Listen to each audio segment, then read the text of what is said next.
All right, welcome everybody to our Exploring the Fulbright workshop. Let me share my screen one more time.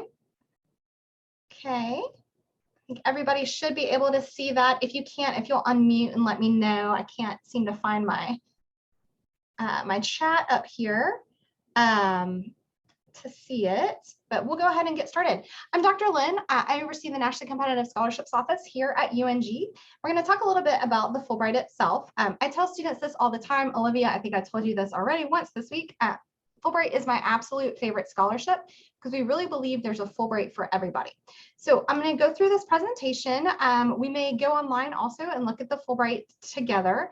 As I do, if you have any questions at all, feel free to unmute and stop me. I can't see my chat now that I'm screen sharing. So again, just feel free to unmute and ask any questions that you have. Okay, so I always start with this picture just because I like to show off our amazing students that have been off doing amazing things. A few of these are indeed Fulbrights, but this is what our office does. We like to support students in finding and pursuing national awards. So we essentially recruit candidates. We've been out tabling all week. And as we're tabling, we are hoping that we get more and more students who might be interested in the Fulbright and other things like that to join us and learn more about these scholarships. We also help you identify opportunities. So the opportunities could be the Fulbright and there might be something else. One of the most important things that we do in the bulk of our work is actually in helping you write for the application. So we serve on a lot of the committees that select for these national awards to kind of get a good idea about what looks good on an application, what are good things that you can share, and we're mostly looking to help you tell your story in a really compelling way that can help get you funded. Some other things that we do is essentially just provide support throughout the process. And we also help you if you do indeed have an interview. Some of these scholarships have an interview component. And yes, some Fulbrights do have an interview component. So we can talk about that as well. So the Fulbright, ooh, that did not come out so good once I pasted it on there. The first thing I want to make sure everybody knows is that UNG is the top producing master's institution of Fulbright grantees this year. So we're super proud of that here in the office, and we want to keep that up. So currently, every year they have a top producing list. We've been on that list for 5 years, but this year we are the very top institution. We're tied with Hunter College for the most students that we've sent abroad on a Fulbright. So very exciting. Well, these are all sort of blurry for some reason. All right, so I'm going to skip that one because you can't read it. I'm not sure why it got so blurry, but what we can talk about then is what the Fulbright is. The first thing is, so you want to travel the world, maybe apply for a Fulbright. There are awards to over 140 countries, and with these awards, you can either teach English, you can conduct research, or you can earn a graduate degree. So Annabella, you were looking at the history to potentially earn a graduate degree. You'll see right there, we have Noah Bryant featured. He is currently at University of Bangor in the UK, working on an archaeology master's funded. Kristen, I know you're interested in teaching somewhere. The other two pictures I have up there are from a student who's currently in Taiwan and apparently took the weekend to go surfing. That's Abigail Myers. And then at the bottom, we also have Marcel Cantu, who spent time in Thailand as an English teaching assistant. So the reason we love Fulbright is there are all these opportunities in all of these countries that you can go to. So a few things to know. Number one, you do not have to speak the language of the country for some countries. So Olivia, I know you're interested in Germany and you speak German, which is perfect because Germany does require that you speak a language. But Kristen, for you, if you're looking at an English teaching assistantship and you don't have a second language, that's okay. There are tons of countries that will invite you to teach English without having any knowledge of that country's language. Primarily, these are in East Asia. We also have some that are in Europe. If you're interested in going to Central or South America, though, you will have to speak Spanish. So one thing that I like students to realize up front is even though the Fulbright is one scholarship, it's really a lot of smaller scholarships. Each country is asking for its own individual items. And so a lot of times if you ask a question about Fulbright, it's going to be well, that depends on the country, right? So what we'll do today is we'll look at Fulbright and we'll actually go through the website together so you can kind of get a sense for how to look for different opportunities and how to find the opportunity that's right for you. So I'm going to stop there and see if we have any questions so far.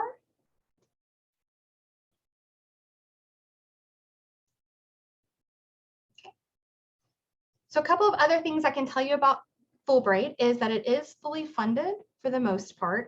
There are a couple of graduate degrees where you don't get your graduate school, like your tuition paid for. So that's one thing that, Annabella, you'll want to look for. Usually with the UK, though, it is funded. And a lot of the countries that don't pay your tuition at school, if you're applying for the master's, that's because the country itself typically pays the large amount of that. You do get travel insurance through the Fulbright. Another thing that is often asked at these sessions is, what if something happens in that country, right? There are lots of things going on right now. We just got through COVID. If something should happen while you're in country, the Fulbright is a State Department funded program, and the State Department would get you out. So essentially, when the world kind of stopped for a little bit during COVID, all of the Fulbrighters found plane rides back. The State Department got them all out of their countries and brought them back home. Okay, same thing with any Fulbrights that were in the Ukraine or Russia. They were all evacuated pretty immediately. So it's a great way to travel the world because the State Department has you on their list and they're watching out for you. Okay. All right. So let's see that one.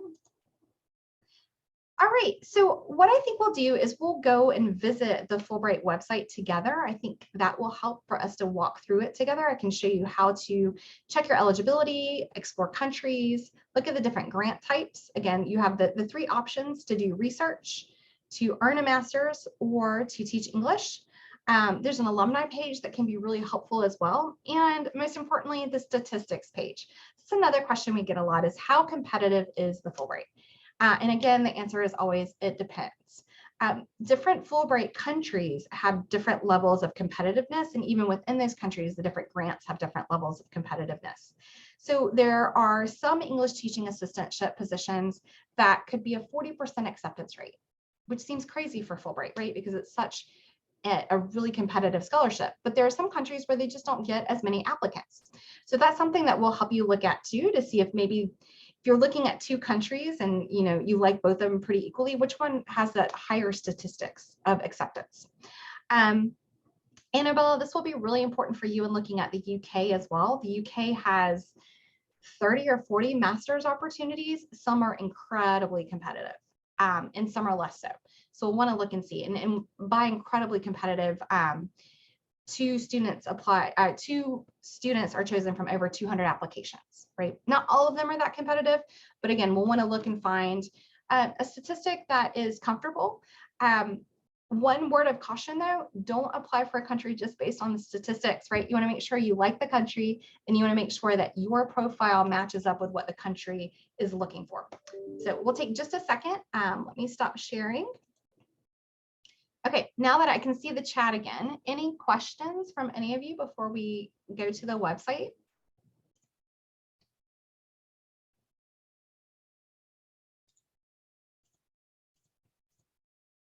We're good? Okay. Is housing covered? Great question, Kristen. So yes, housing is covered. It can be covered in different ways though, just depending on the type of program that you have. So if you're talking about an ETA, a lot of the countries that have larger ETA programs, so again, ETA is English Teaching Assistant. If they have a larger ETA program, a lot of times they'll have housing set up for you when you get there. If you're doing a research or if you're doing a master's grant, typically housing is not set up, but you get a stipend for housing. So a lot of times the housing covered, your housing won't be free, but you will get enough money in your stipend to pay for housing. Does that answer your question? Okay, perfect. The majority of the countries do not have homestays. Some homestays are an option. If anyone is interested in South Korea, the South Korea English Teaching Assistant Program, which is very large, they do homestays. So you would actually be placed with a family. But for the most part, you're either going to be living independently or potentially living with another Fulbrighter. All right, any other questions before we look at the page itself?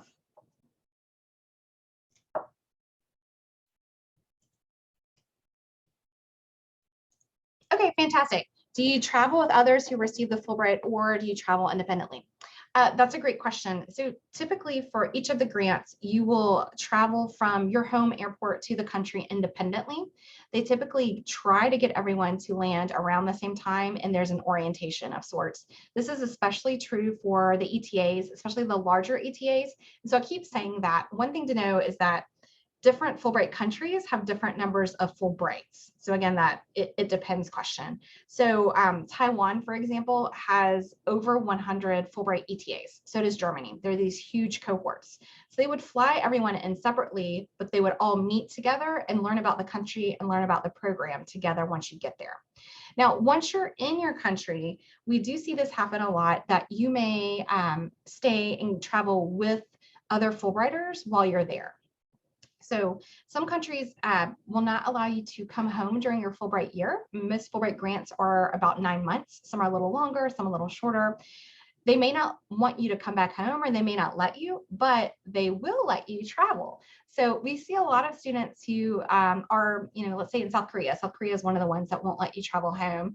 And on Lunar New Year, when schools are shut down, they may travel to Thailand or China or Taiwan or somewhere else. And usually they do that with friends. That kind of answer your question, Audrey? Typically, Fulbright does help you make your travel arrangements. Yes, that's another piece to add. So one way to think of this is it's less like study abroad potentially, and more like you're getting a job in a different country, if that helps. So you have a lot of autonomy here that you may not have had if you're comparing this to maybe a study abroad that you've done. Okay. All right, I'm going to go ahead and share my screen again. Let's see, share screen. Okay, can everybody see that okay? Let me see if I can move this a little bit. See if I can find my chat. There we go. Okay, I got the chat. I moved it finally. So if you have a question, feel free to chat me and I'll try to stop right where I am. Okay, so this is the Fulbright webpage. There are a couple of different ones. So whenever you are looking for Fulbright, what you want to do is look for the one that says Fulbright US Student Program. This is your landing page. The first thing that you likely want to do is to look at the applicants here. And this is for students who are still trying to decide what they want to do and where they want to go. So Kristen, for you, who's looking for an ETA, and Anne, I think you were looking for an ETA as well. If you click on types of awards, you'll see it broken out by study research and English teaching assistant awards. And this is where you can start to get a sense of what's offered. I'm going to start with the ETA. So students who are looking at the ETA, tune in here. When you come to the ETA program page, you'll see all of the different sections of the world broken out. When you expand these tabs, you'll get a little bit of information on each of the countries that have an ETA program. So again, that's another important thing to remember. Even though there are these 3 different types, research, ETA, or masters, not every country offers each type. Okay, so on this page, you can see the list of all the countries that offer an English teaching assistant. The other great thing about it too is you can get a sense for what the country has. So remember I said Taiwan has over 100 grants. Wow, they've upped it to 150 grants this year to teach English.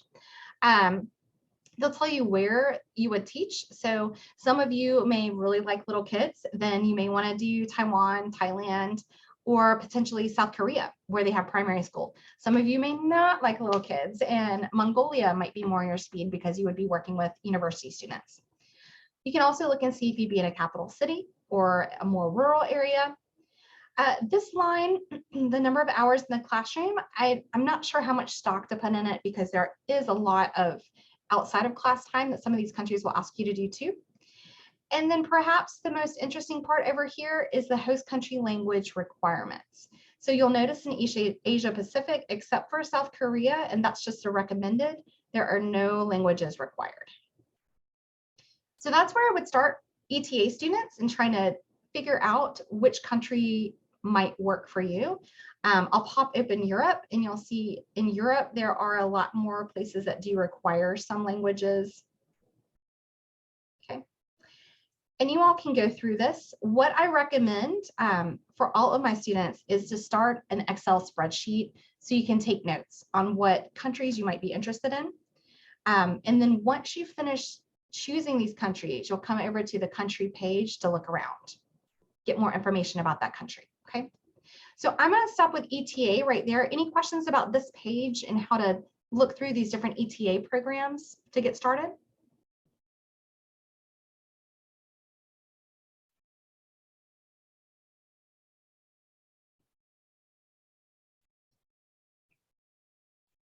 Okay, so next, in addition to the ETA, we have the Study Research Awards. So for those of you who are looking at master's grants, there are some field-specific award opportunities here. I would actually scroll down here to the Fulbright graduate degree grants. This is a newer grant for Fulbright, and so not every country offers a master's degree grant, but they are growing. So Annabella, you mentioned the UK. There are, again, lots and lots of UK schools, but again, some other ones as well. So what you're looking for here is if the country has an if it says it has open study research, what that means is that you can be applying for a master's degree from any discipline. It's not discipline specific. If you look down here on this side, they will give you a couple of opportunities here. So some of them are a little more specific, like this Western Sydney one is just for public health.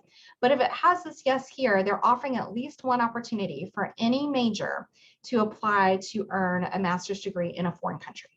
Make sense to everybody? And as you scroll down, you'll see there are more and more that are offering them. So it's gotten to be a really long list. I remember when this used to be about 5 countries. So now it's very long. Taiwan, again, Taiwan loves the Fulbright. You'll see they are offering tons and tons and tons of opportunities here as well. And the UK section, like I said, they have 30 or 40. So they say, just go see the UK. So we'll look at that in a minute. A couple of notes here for those of you who may be considering a master's degree abroad. The UK is the one where most students apply because there's no language required. I would encourage you, even if you're thinking about the UK, to look at some other countries as well. The UK may be the best option overall, but go ahead and check out a couple of other ones as well. Many of the countries, especially around the Sweden area, Sweden, Finland, Taiwan as well. No, that's not in the Sweden area, but Taiwan as well. They offer their programs in English. So even though the UK is tempting because the programs are definitely taught in English, everybody speaks English there, you may also find a program that you like in another country, one of the Nordic countries perhaps, or even Taiwan, where your master's will be taught in English. You might not be living in the language, but your master's would still be taught in English. And you might find a program that's really, really strong with better stats that way. So it is something to consider. Norway is another one where I know they teach it in English. Turkey is another one that doesn't require language. We do have a student studying in Turkey right now on her master's as well. Okay. Any questions here on the research side?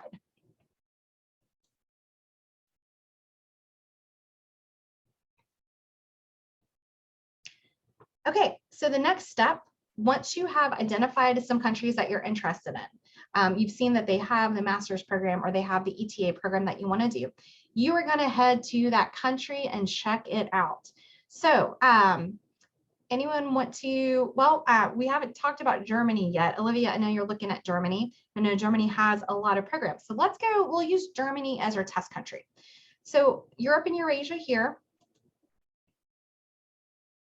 Go to Germany. So this is going to be the same for every single country. They will list out the types of awards that they have. So Germany is pretty straightforward. They have an English Teaching Assistant Award, 140 of those, and they have 70 Open Study Research Awards and some Young Journalist Awards. So we know that Olivia wants to do the ETA, so we would click here. This is the country page. Once you have some idea of which countries that you want to consider, come here to see if the country profile says you. So essentially each of these is going to give you an award profile and then they're going to have a candidate profile. You want to look at countries where the candidate profile really closely matches who you are, because that will show that you are indeed pretty competitive for this grant. So the award profile, you can read through it. They are seeking to broaden students' understanding of diversity, equity, inclusion, and accessibility, encourage the development of new perspectives and critical thinking. So if something like this is in your toolkit, this is how you approach teaching, then this sounds like a really good program for you. They'll list the grant length. They'll tell you when the grant starts. This is another point to note. The majority of programs are going to start roughly September through June. It'll be like Germany, but there are some programs that start really early and some that start in January or February, because that's when the calendar year starts for their schools. So you definitely want to check that out. I know Brazil is one. A couple of ones in South America start in February or March. They don't necessarily start in September. Okay. They'll tell you if there's an orientation and country. And then here, the candidate profile. This is the one I want everybody to take a look at as you go through the country pages. So once you determine the grant is good for you, do you fit the candidate profile? Are you well-rounded? Are you adaptable? Are you motivated? Are you a student of German studies? They're looking for you. Fantastic. Applicants who actively contribute to the diverse academic, cultural, and democracy promoting exchange. So all of these are little ticks that you want to make in your head, like, yes, that's me, yes, that's me. And when you find a candidate profile that really matches you, then you know you have the right country to apply for. We'll also remember those marks as you're writing your application, right? You want to demonstrate how you are adaptable, communicative, how you support democracy, that sort of thing. A couple of other things down here to take note of. Eligibility.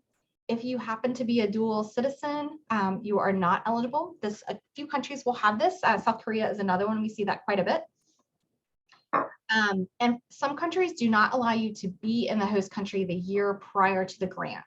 So if you're planning to apply this year to Fulbright, we'll talk about timeline in a minute, to go in 2023, you would not be able to be in Germany in the coming year. Okay. Accepted degree levels, and then the foreign language proficiency.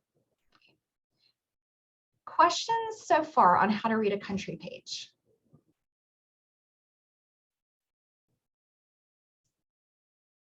I'll scroll down to the bottom slowly. I think a lot of this information is already on the other page.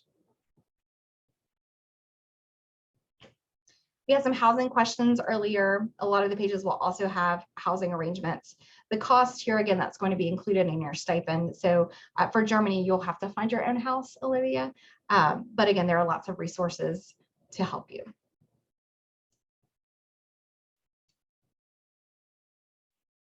Okay. So that is how you read a country page. And again, we can go do this for any country that we have.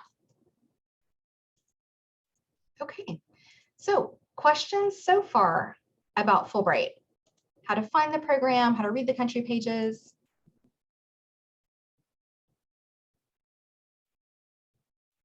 Maybe a question about timeline.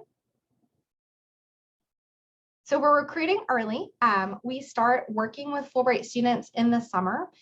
The timeline is this. We have an internal deadline of September 1st. So most of you on the call, I'm assuming, are either seniors or going into your senior year.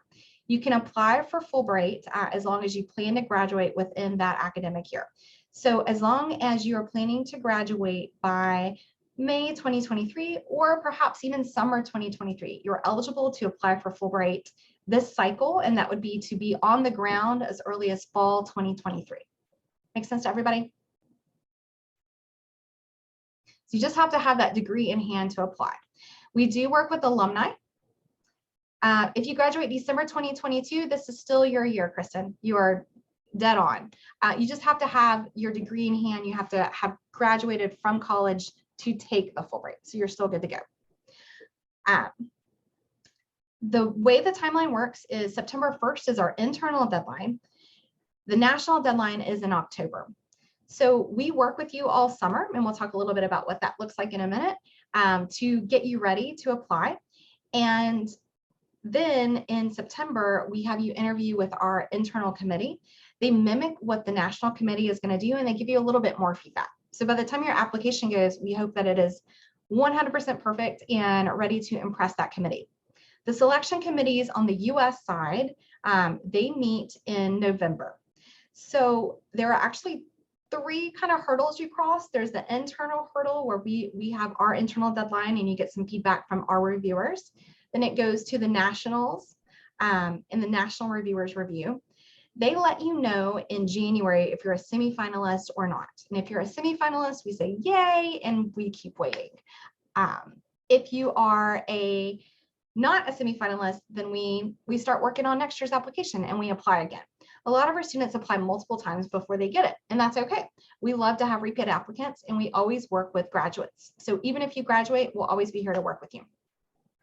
And then sometime between March and May, your country will actually tell you if you've won the award or not. So it's a really neat grant in that the US is selecting kind of the pool, half of the pool, but then the country that you're going to makes the final decision of what students they want to come to their country. Okay. Questions about that timeline? So if we graduate in December 2023, yes, you'd have to wait till the next cycle to apply, unfortunately. What we do sometimes, Audrey, though, is we get you started a year in advance just in case something changes. We have seen that happen before. We had a student who was literally working with us a year in advance just because she wanted to, and then she realized just by taking a couple of classes she could graduate early. She did end up winning the grant and studying abroad. So let's still sit down, Audrey, and chat about it. Even if you're not going to apply this year, we could think about how to make your application a little stronger for the following year.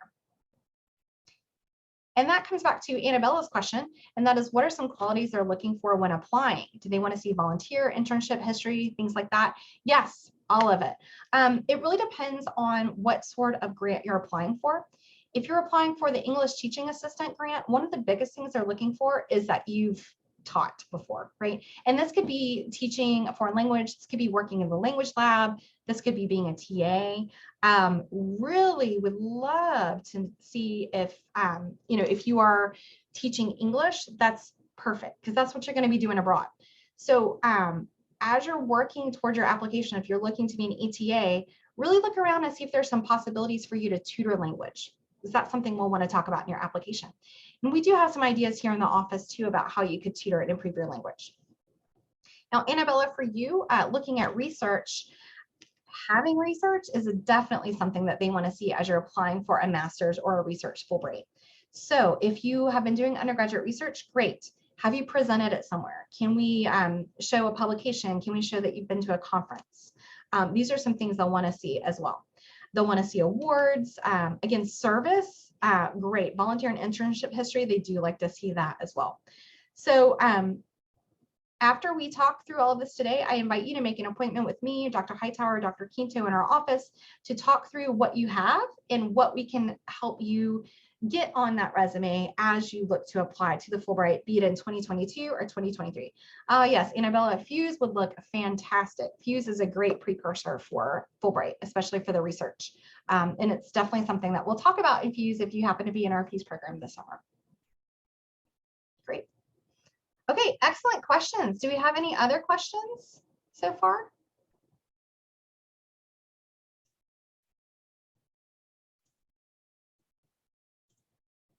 Okay, so we'll get back to our PowerPoint then. I wanted just to give everybody kind of a quick overview of the website. So my advice is, now that we've seen the website, take a little time yourself and go through and explore. It can feel like a candy shop, right? There are all these really great opportunities, all these cool countries. So it's good to give yourself some time to explore, look at some different options, and start making a list of the different countries and programs that you might be interested in. And then again, you can meet with any of us in the office to chat through these, and we can help you decide which one's going to be the best fit for you. That's the worst part about Fulbright, is you can only apply for one country and one grant. So Annabella, even for you with the UK, you can only apply for one school in the UK. So that it does take some thinking. I didn't show you the statistics page yet, but that's something we can do in office as well. There is a page that shows the statistics for the past 3 years. It was offline when I looked earlier this week. But what we'll do is kind of get a sense for, how competitive is this country? Is there another country that you could still reach your same goals, but it might not be as competitive? Okay. All right. I'm going to share my screen one more time.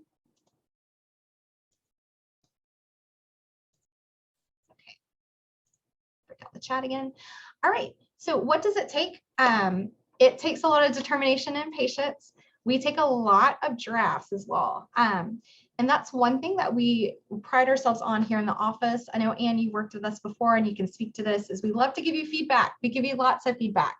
And our intent here is to help you make your application the best that it can be. How can we help you craft a narrative that's true to you, but really shows off all these great volunteer things that you've done, all the great history, the research that you've done, the FUSE program, that sort of thing. So with that being said, one thing we encourage everyone is to focus on the process. Yes, we all want to win this award. We all want to go abroad fully funded to do research or to teach English. I did a Fulbright to Taiwan when I was in my 20s, and it was bar none the best experience of my life. But it can help not to focus just on that, but to focus on the process. What do you gain in working through all these different drafts? And what we hear from our students is that in applying for Fulbright and applying for other things, they help figure out their future plans. They improve their writing skills, which makes it easier for them to write for graduate school or to write towards job ads. They also learn to be really flexible. They learn to interact with their professors a little bit more. And so that makes it a lot easier when they need letters of recommendation for other things.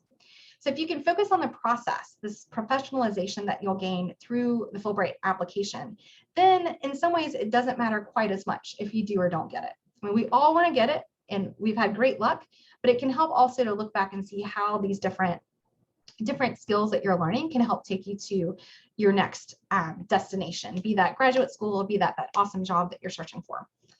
And then to Annabella's point earlier, what does it take? Depending on the opportunity, some strong research skills. Leadership is another thing that we're seeing more and more in these applications. So talking about the leadership positions you've held, community service, GPA I put on there, but it depends on the opportunity.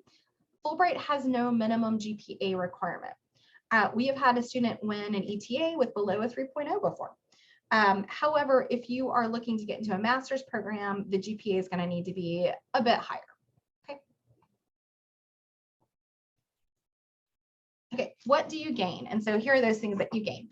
Career ideas about the future, valuable experience, some networking skills, and you learn about other opportunities. We encourage everyone to apply not only for Fulbright, but for other similar opportunities. There are a lot of teach abroad opportunities that you could also apply for in tandem with Fulbright. And if you don't get the Fulbright, maybe you get the JET program and you teach in Japan, or maybe you do teach Thailand core. Kelly here, she applied for Fulbright a few times. She didn't get it the first time, and she wound up teaching in Austria for a year in an Austrian teaching program. She's currently in South Korea on her Fulbright. So we really encourage you to think about applying for several opportunities so that you have something that next year. That could also be applying for graduate school. A lot of our Fulbright applicants apply for graduate school at the same time because many graduate schools will defer your acceptance. They'll let you wait for a year to come to graduate school so that you can go and do your Fulbright and get that experience first, because what better to say about your incoming class than it contains a Fulbrighter. Okay, so what's next? The fun part for us, and that's get to writing. And we say, and find some friends. It's a lot easier to write when you have other people who are writing with you who know what you're doing. So in the summer, we run what we call Fulbright Bootcamp, where we work with students on the writing pieces of the application. So the first two pieces up there, the statement of grant purpose and the personal statement, these are the two required essays that you write for Fulbright. And these are pretty much what your application is scored on. The statement of grant purpose is just what it sounds like. It's what you're going to do in that country. And then the personal statement is essentially your life in one page. So the personal statement is one page, 12-point font, single spaced. The statement of grant purpose, if you're an ETA, it's one page. If you are writing for the master's or the research, it's 2 pages. So we invite you to join bootcamp. If you're here on the call today, I think that we have your information already, but at the end, before you sign off, if you'll type in your email, just so I have it, we'll make sure that you're on our list. We send out emails all summer of little bite-sized things you can do to get ready for the Fulbright. And we also have a weekly workshop. We do it both online and in person. We try to do it on all the campuses. We try to meet you where you are to help you write in little pieces towards the Fulbright application. We tend to say it takes about 12 drafts to have a winning Fulbright. We see that quite a bit, but we're here with you every step of the way. So I'll be reaching out soon about Fulbright Bootcamp. You can see one of our boot camps there in one of the pictures down below. That was a really fun year. We had a pretty full boot camp. 3 of the 4 students there actually ended up going on to get Fulbrights, which is pretty exciting for us. The other things that are required to apply, besides those 2 writing pieces, which are some of the bigger parts, you do have to submit your transcripts. You will need 3 people who can write you a reference. Typically, these are professors or maybe someone who's seen you in a teaching context if you're applying for the ETA. And then depending on if you're doing independent research, which I don't think any of you are doing, you may need an affiliation letter. Annabella, if you're going to do the master's, we may also be looking at an affiliation letter for you too. So I'm going to stop right there. I do have the chat open. Do any of you have questions about these requirements to apply, these pieces that you'll be putting together?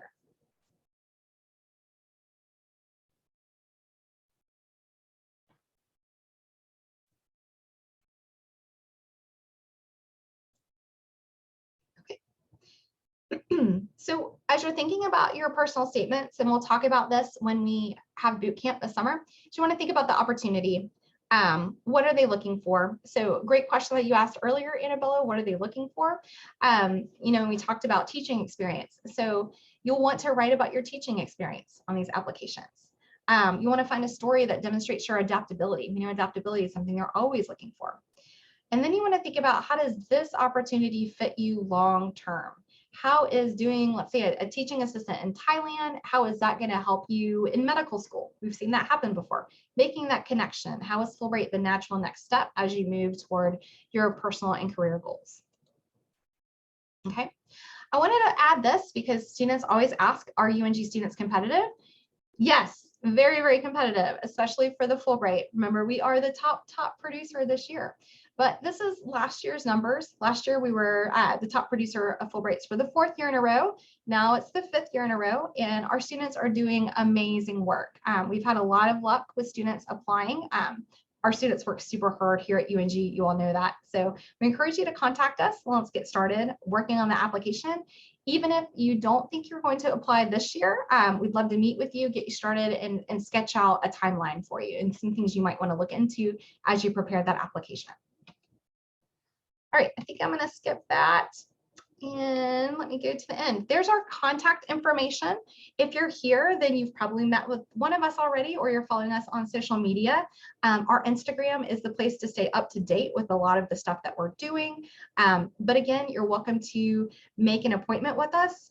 If you're considering Fulbright, if you're on the call, I'd really love to meet with you in the next couple of weeks just to figure out where you're going and how we can help you get there. You can email me directly if you'd like, or you can, I don't know if you can scan that QR code if it's up there, book an appointment with us that way. Again, I'm Dr. Lin. I think that's it. I'm going to stop sharing. Okay, so that's the rough, fast overview of Fulbright. Hey, Anne, good to see you. What questions do you all have?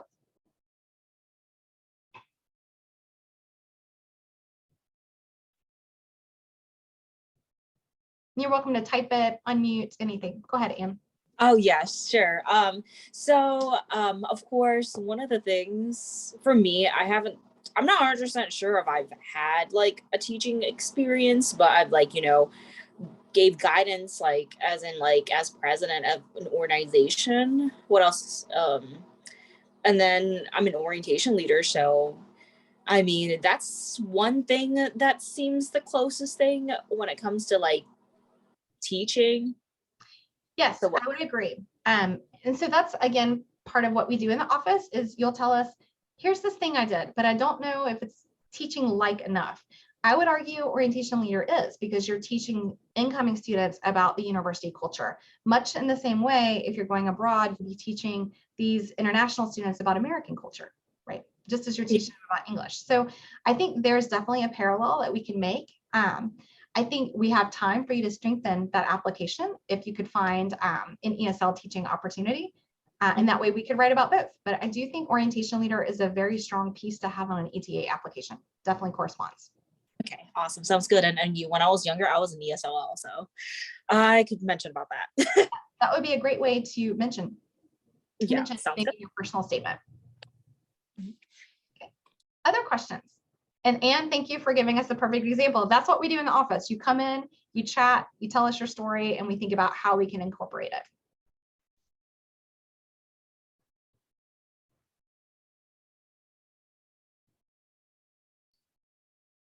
I know that I'm a biology major and I like TA 2 different labs, but outside of like that, I don't have any other teaching experience or like leadership things like how Anne does. So I don't know where to go with that.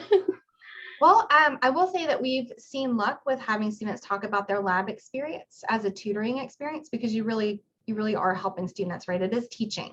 There are some countries, Poland comes to mind, where they're looking to place you in STEM universities. So that might be a good fit, right? So again, thinking about like, where does my profile fit?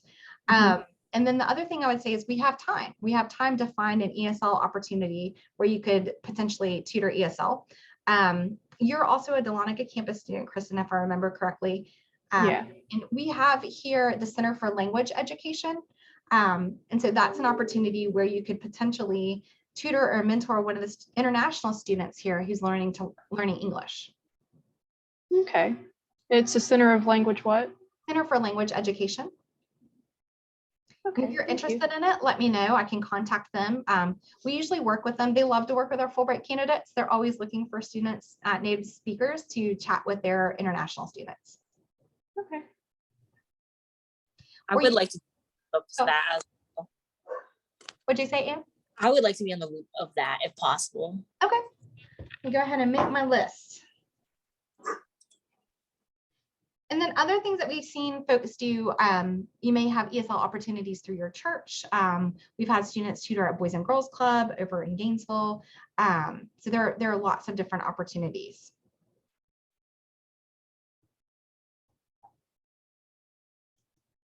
Okay, other questions I can answer.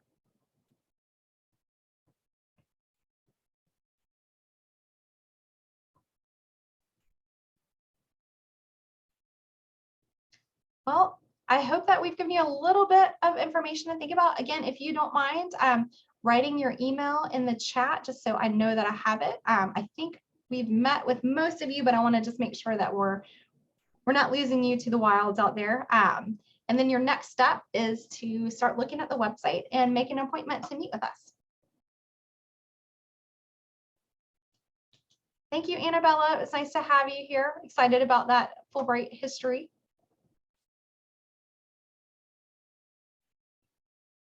Thanks, Olivia. Thank you, Kristen. And Anne, I got you. You know where you are. You can always find me somewhere. You can always be like, hi, contact. I will respond somehow. Awesome. Well, I'm definitely looking forward to meeting each of you. This is my favorite time of year, meeting new folks, getting started working on the Fulbright. It's a really fun process. And hopefully you all can join us at boot camp this summer. We'll get to know each other a little bit better and have some fun writing our stories out. Thank you, everybody. Have a wonderful Easter weekend, and we'll chat with you soon. Bye. Bye.